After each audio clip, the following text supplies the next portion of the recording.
मोहब्बत, इतना प्यार, इतने आशीर्वाद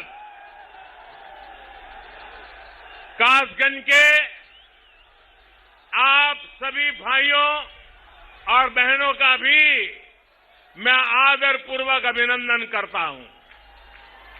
मैं तुलसीदास जी को भी नमन करता हूं। साथियों, आज पंडित दीनदयाल उपाध्याय जी की पुण्यतिथि है। इसी उत्तर प्रदेश की धरती का रत्न आज हम उनका पुण्य स्मरण कर रहे हैं। पंडित जी ने पूरा जीवन अंत्योदय के लिए समर्पित किया। दीनहीन के जीवन को बेहतर बनाने का प्रयास किया। मैं उन्हें आदरपूर्वक श्रद्धांजलि अर्पित करता हूं। कासगंज का, और मुझे जब कासगंज आया हूं तो बाबूजी की याद आना बहुत स्वाभाविक है। कल्याण सिंह जी, मेरे जीवन में उनका बहुत बड़ा संबंध रहा। मुझे कल्याण सिंह जी की उंगली पकड़ करके चलने का सौभाग्य मिला है। और जब कासगंज में आया हूं तो बाबूजी के प्रति कासगंज का प्यार कितना रहा है वो आप भी जानते हैं, मैं भी जानता हूं। उनकी प्रेरणा से भाजपा निरंतर गरीबों की, दलितों की, पिछड़ों की, जनता जनार्दन की सेवा में दिन रात जुटी हुई है। साथियों, कल यूपी में पहले चरण का मतदान पूरा हुआ है। लोगों ने भारी संख्या में घरों से निकलकर यूपी को सुरक्षित रखने के लिए, यूपी के विकास के लिए भारी मात्रा में कमल को वोट दिया है। विशेष रूप से हमारी बहन बेटियों ने जमकर के मतदान किया है। भाइयों बहनों, जो रुझान आए हैं वो ये बता रहे हैं कि पहले चरण में भाजपा का परचम लहरा रहा है। और कल दोपहर के बाद उन नेताओं के जितने इंटरव्यू आए हैं उनका चेहरा ऐसा लटका हुआ है। अब वो खुलकर के परिवार की बात करने लग गए। योगी जी, आपने क्या हाल कर दिया इन लोगों का।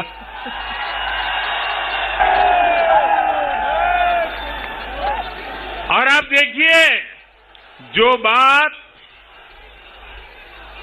देखिए, ये बात जो गौर परिवारवादी लोग हैं उनको भी पता चल गई है कि नैया डूब चुकी है। इसलिए उन्होंने अभी से ही ईवीएम पर, चुनाव आयोग पर सवाल उठाना शुरू कर दिया है। आपको मालूम है ना, जैसे क्रिकेट में क्या होता है, वो बॉलर बॉल फेंकता है, जब विकेट मिलती नहीं है तो बॉल वहां पहुंचने से पहले ही चिल्लाता है एम्पायर के सामने देख के, आउट आउट आउट। और फिर नहीं होता है तो एम्पायर पे गुस्सा करता है, एम्पायर के सामने पैर पछाड़ता है। देखा है ना आपने।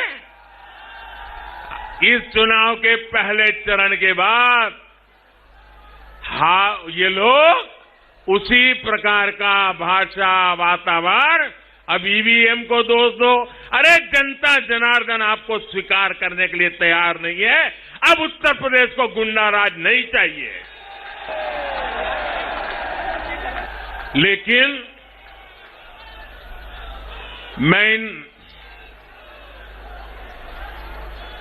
परिवारवादियों से कहना चाहता हूं कि भाई, आपका डूबना तय है।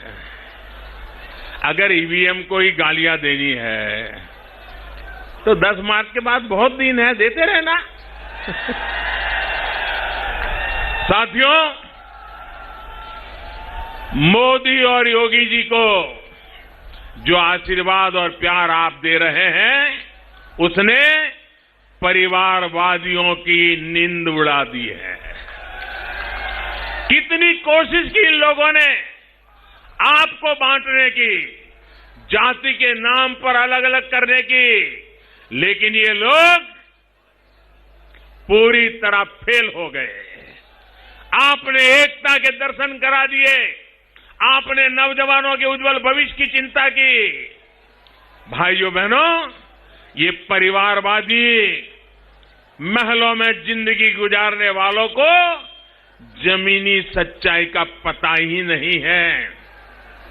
यूपी के लोगों के हित, यूपी के लोगों के लिए हम जानते हैं देश का हित सर्वोपरि है, यूपी का हित सर्वोपरि है, यूपी का विकास सर्वोपरि है।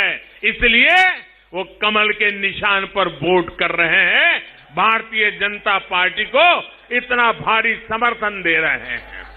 भाइयों और बहनों, आपने 5 साल तक डबल इंजन की सरकार का काम देखा है, आपने हमें परखा है। गरीब का विकास हो, गरीब को मूलभूत सुविधाएं मिले, इसे हमने सर्वोच्च प्राथमिकता दी है।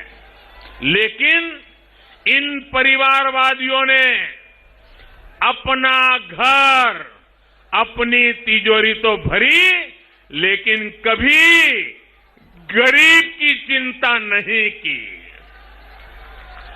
गरीब का जीवन आसान बने, ये लोग न पहले चाहते थे और न आज चाहते हैं। ये अफवाह फैलाने वाली प्रवृत्ति वाले परिवारवादी पूरी कोशिश कर रहे थे कि कोरोना का मुफ्त टीका गरीब परिवार को न लगे, लेकिन गरीबों की सरकार ने गरीबों की जिंदगी को सुधारने के लिए, उनके जीवन में विश्वास पैदा करने के लिए पल पल गरीबों की चिंता करने वाली इस डबल इंजन की सरकार ने उनके इस इरादों को सफल नहीं होने दिया। ये लोग गरीबों के अस्पतालों के नाम पर, स्वास्थ्य सेवा के नाम पर घोटाले करते थे। ये लंबा इतिहास आप जानते हैं। लेकिन योगी जी की सरकार ने अस्पताल और मेडिकल कॉलेज का जाल बिछा दिया है। मेरा सौभाग्य था, एक साथ 9 मेडिकल कॉलेज का उद्घाटन करने का मुझे मौका मिला था।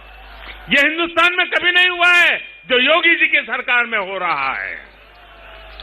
इनको यह भी लगता था कि 100 साल का इतना बड़ा संकट आया है, वैश्विक महामारी कोरोना आई है, यूपी में भुखमरी फैलेगी, उस पर ही अपनी राजनीतिक रोटियां सेकेंगे।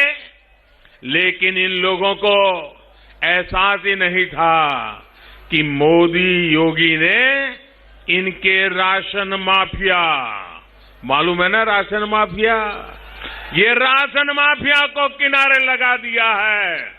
महामारी के इस समय में हमारी सरकार हर गरीब को पिछले कई महीनों से मुफ्त राशन दे रही है और हमारा संकल्प रहा कि ऐसी बड़ी वैश्विक 100 साल की भयंकर बीमारी आई है, जीवन बचाना बड़े बड़े समृद्ध देशों के लिए मुश्किल हो गया था।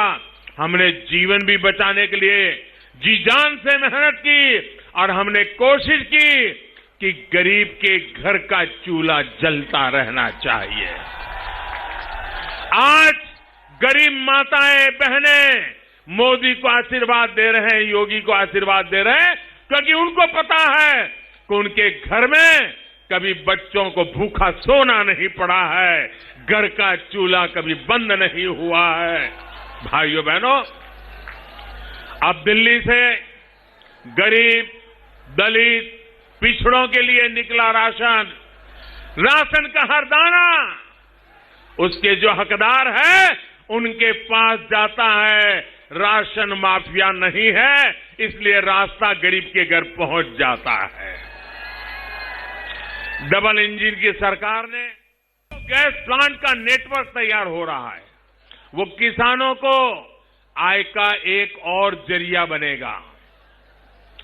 भाइयों और बहनों, आपने 2017 में जिनको सबक सिखाया, उनको अचानक, पहले तो उनको लगता था जो खेल खेलते हैं खेलते रहेंगे, लेकिन अब उनको लगा है कि विकास की बात किए बिना कोई चारा नहीं है, इसलिए अब उनको विकास भी याद आने लगा है। ऐसे ही गौर परिवारवादियों के लिए काका हाथरसी कह गए थे। काका हाथरसी ने क्या कहा था? मन मैला तन उजला, भाषण लच्छेदार, ऊपर सत्याचार भीतर भ्रष्टाचार।